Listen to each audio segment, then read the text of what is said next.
الذين آمنوا وتطمئن قلوبهم بذكر الله ألا بذكر الله تطمئن القلوب.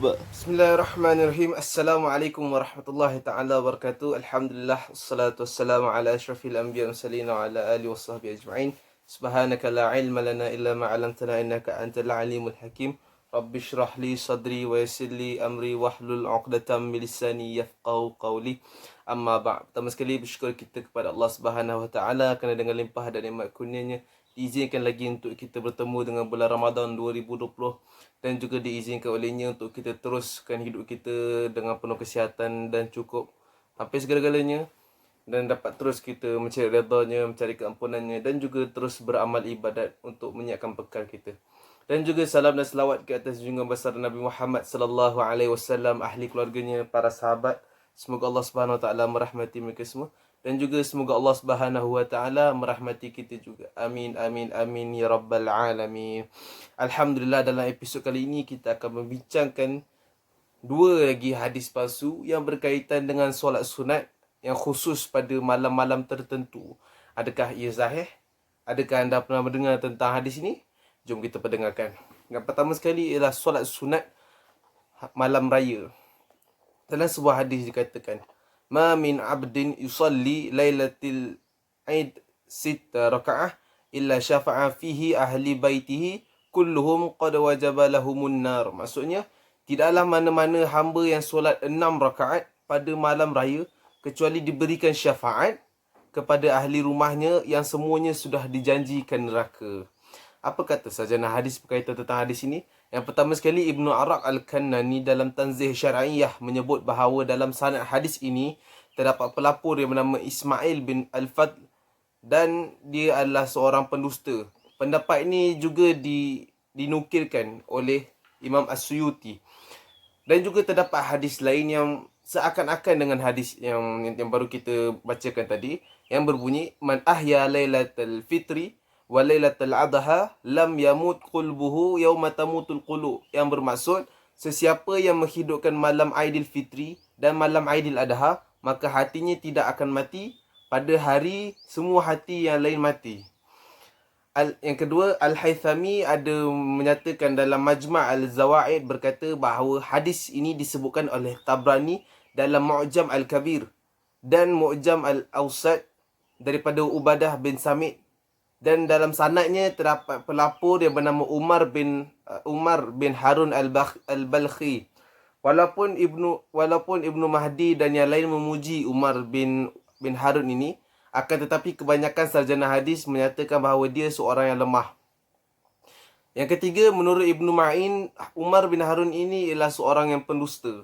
Dan yang terakhir, Ibnu Al-Qayyim menyatakan dalam bukunya Zad Al-Ma'ad ketika menceritakan tentang perihal Rasulullah sallallahu alaihi wasallam pada malam hari raya Aidil Adha, berkata, kemudian baginda tidur dan tidak menghidupkan malam itu. Tidak ada satu pun hadis yang sahih yang berkaitan tentang solat sunat yang khusus pada malam hari raya. Dan seterusnya kita akan bincangkan sebuah lagi hadis yang juga berkaitan tentang solat sunat yang khusus pada bulan Rejab. Akan tetapi hadis tu hadis yang sangat panjang. Solat sunat ini dinamakan sebagai solat sunat raghaib dan ia dilakukan pada bulan Rejab. Ada hadisnya agak panjang dan saya akan terus bacakan maksud hadis tersebut. Rejab bulan Allah, Sya'ban bulanku, Ramadan bulan umatku.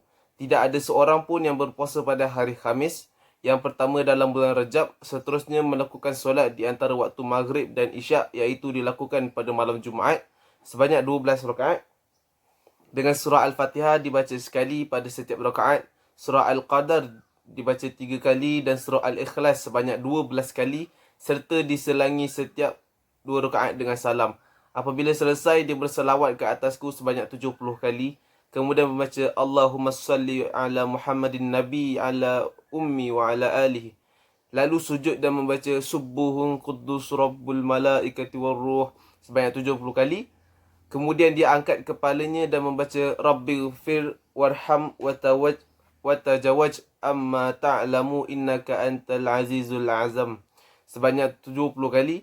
Seterusnya dia sujud kali kedua dan membaca seperti bacaan pada sujud pertama sambil memohon kepada Allah akan segala hajatnya, nescaya akan ditunaikan.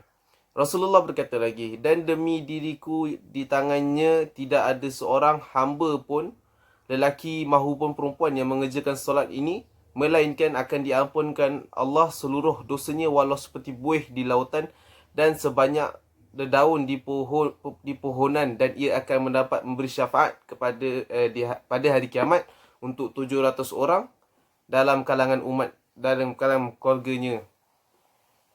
Ulasan sarjana hadis. Yang pertama sekali, Ibnu Al-Jauzi mengatakan dalam Al-Mawdu'at menyebut hadis ini adalah maudhu' dan dusta ke atas Rasulullah sallallahu alaihi wasallam. Dalam sanadnya terdapat seorang bernama Ibnu Jadam yang terkenal dengan dusta.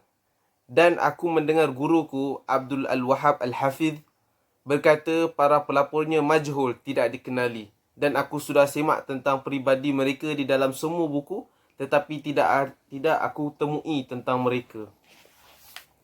Seterusnya, Imam Asy-Syaukani juga menyebutkan tentang hadis ini dalam bukunya Al-Fawaid Al-Majmu'ah fi Al-Ahadis Mawdu'ah. Apa dikatakannya? Hadis ini adalah maudhu' dan pelapornya adalah majhul, tidak dikenali, dan para sarjana Islam sudah sepakat menyatakan solat sunat raghaib yang masyhur ini adalah palsu. Oleh sedemikian, perlu kita ketahui bahawa dua solat yang telah kita bincangkan ni, yang ada hadis menyatakan tentang solat sunat tersebut dengan pahala yang khusus, dengan cara yang khusus, fadilat tertentu, sudah kita ketahui bahawa kedua-duanya adalah hadis yang palsu. Oleh itu, selepas ini janganlah kita amalkan. Jika sebelumnya kita ada mendengarnya, ada dapat beritanya daripada sesiapa, maka sampaikanlah kepada orang lain bahawa dua hadis ini adalah hadis palsu. Dan menurut Ibnu Al-Hafiz Ibnu Rajab pula dalam Lataif Al-Ma'arif katanya, solat ini adalah berkaitan tentang adakah solat ini boleh ataupun tidak. Menurut Al-Hafiz Ibnu Rajab, dia menyatakan bahawa solat ini adalah bid'ah di sisi jumhur majoriti ulama'.